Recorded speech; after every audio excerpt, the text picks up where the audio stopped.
I little dreamt how the ghost of every petty word was presently to return and torture me. So it is that I can see her and hear now on 100 separate occasions beneath the awning, beneath the stars on deck below at noon or night, but plainest of all in the evening of the day we signalled the island of Ascension at the close of that last concert of the quarter-deck. The watch are taking down the extra awning. They are removing the bunting and the footlights. The lanterns are trailed forward before they are put out. From the break of the poop, we watch the vivid shifting patch of the deck that each lights up on its way. The stars are very sharp in the vast violet dome above our masts. They shimmer on the sea.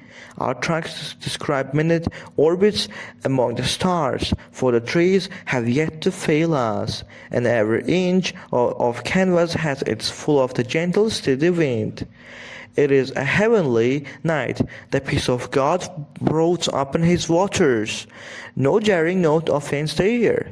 In the forecastle, a voice is humming a song of Eva Denison that has caught the fancy of the men. The young girl who sang it so sweetly, not 20 minutes since, who sang it again and again to please the crew. She alone is at war with our little world.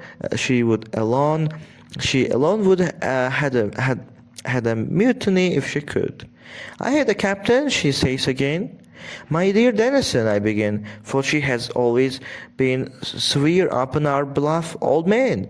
It's not the spirit of contrariety alone which makes me invariably take his part. Course he may be, and not one whom the owners would have chosen to command. The late German, a good seaman, none the less, who brought us round the Horn in foul weather, without losing stitch or stick. I think of the ruddy ruffian in his dripping oilskins, on deck day and night for our sakes, and once more I must need to take his part. But Miss Denison stops me before I can get out another word. I'm not dear, I'm not yours, she cries. I'm only a schoolgirl. You have all but told me so before today. If I were a man, if I were you, I should tell Captain Harris that I thought of him. Why? What has he done now? Now? You know how rude he was to poor Mr. Reedy this very afternoon. It was true, he had been very rude indeed, but Reedy also had been at fault. It may be that I was always inclined to take an opposite view, but I felt bound to point this out at any cost. You mean when Reedy asked him if we were out of our course? I must say, I thought it was a silly question to put. It was the same of the other evening about the cargo. If the skipper says we are in ballast, why not believe him? Why repeat strange gossip about mysterious cargoes at the cuddy table? Captains are always touchy about that sort of thing. I wasn't surprised at his letting out. My poor love stares at me in the starlight. Her great eyes flash their scorn. Then she gives a little smile, and then a little nod, more scornful than all the rest. You never are surprised, are you, Mr. Cole? She says.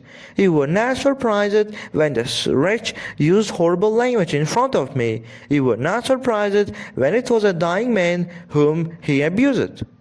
I try to soothe her.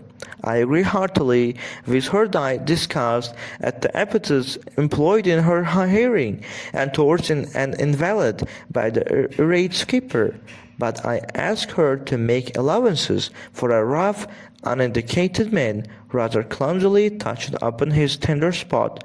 I shall consolidate her presently. The divine pout, so childish it was, is fading from her lips.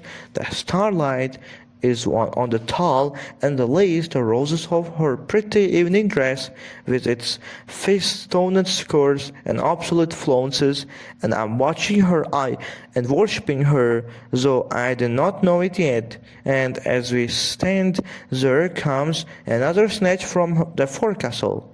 What will you do, love, when I'm going, with white sail flowing, the sea beyond? What will you do, love? They make most of that song, says Miss Tennyson grimly. It is the last they have from me. Get up many more concerts as you like.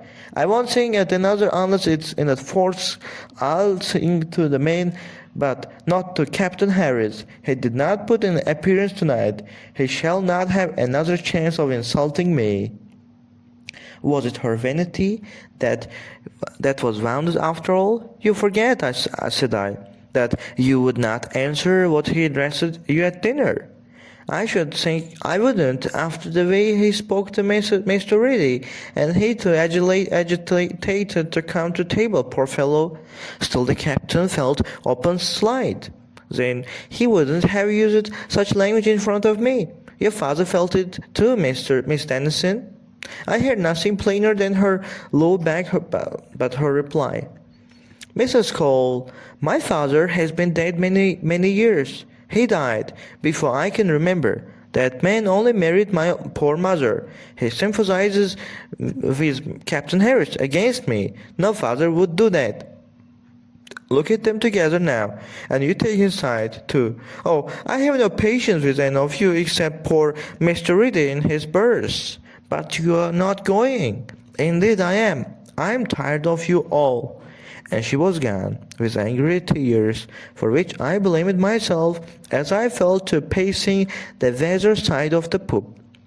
And so often afterwards, so often we saw such unavailing bitterness.